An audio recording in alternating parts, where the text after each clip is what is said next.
सब ने जय श्री राम जी। मैं संदीप मिला और स्वागत है सभी बैंकर्स का एक नई वीडियो में।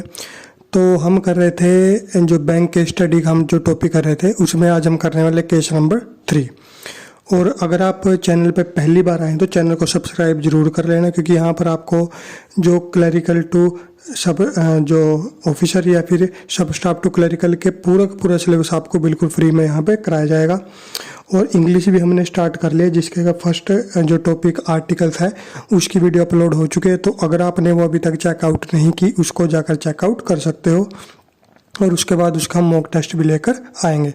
तो चलिए शुरू करते हैं। तो केस नंबर 3 हमारे पास है reckless financing by the branch head, यानी कि फाइनेंस किया गया ब्रांच हेड के द्वारा। तो उसके बारे में भी इंसिडेंट आए। तो देखिए इंसिडेंट क्या है। This case pertains to serious procedural and ethical violations committed by the erring official during his or her tenure as branch manager at 2 different branches। यानी कि ये भी क्या है, एक ब्रांच मैनेजर का जो केस है जिसमें कि 2 अलग अलग ब्रांचेज में उसने जो एथिकल और प्रोसीजरल जो प्रोसेस होती है उसको वायलेशन किया। ठीक है, किसके द्वारा किया गया? एरिंग ऑफिसर यानी कि ब्रांच मैनेजर के द्वारा। द ईओ यानी ईओ क्या होगा? एरिंग ऑफिसर। एरिंग ऑफिसर कौन होगा? एरिंग का मतलब होता है जो गलती करता है। ठीक है, तो the EO had unauthorisedly issued bank guarantees of amount ranging from 12 to 16 lakh each. यानी कि जो ईओ था यानी कि जो बैंक मैनेजर था उसने अनऑथराइज तरीके से इशू कर दी बैंक गारंटी, जिसे हम बीजी बोल देते हैं। बैंक गारंटी इशू कर दी कितनी? 12 से 16 लाख पर, manually without adherence to any of the prescribed banking procedure. और बिना किसी जो बैंकिंग प्रोसीजर जो प्रिस्क्राइब किए गए हैं कि इस तरीके से बैंक गारंटी या लोन किए जाते हैं, उसको बिना फॉलो किए ही जो बीजी है यानी कि बैंक गारंटी इशू कर दी।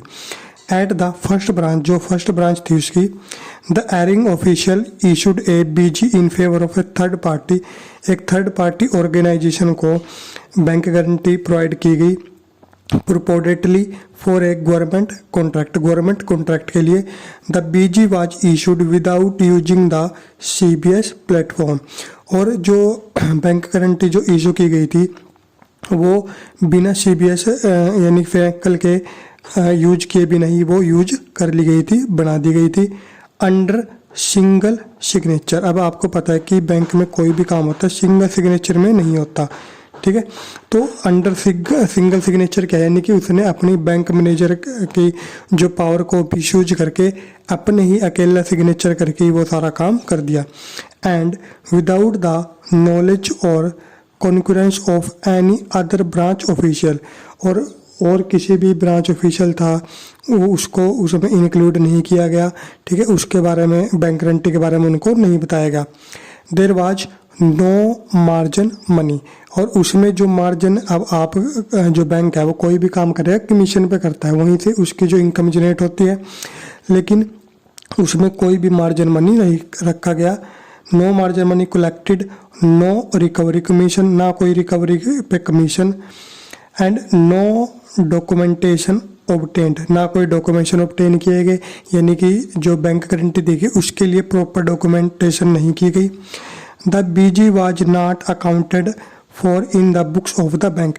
और जो बैंक गारंटी थी वो जो बैंक की बुक्स है जहाँ पे रिकॉर्ड किया जाता है वहाँ पे भी रिकॉर्ड नहीं किया गया।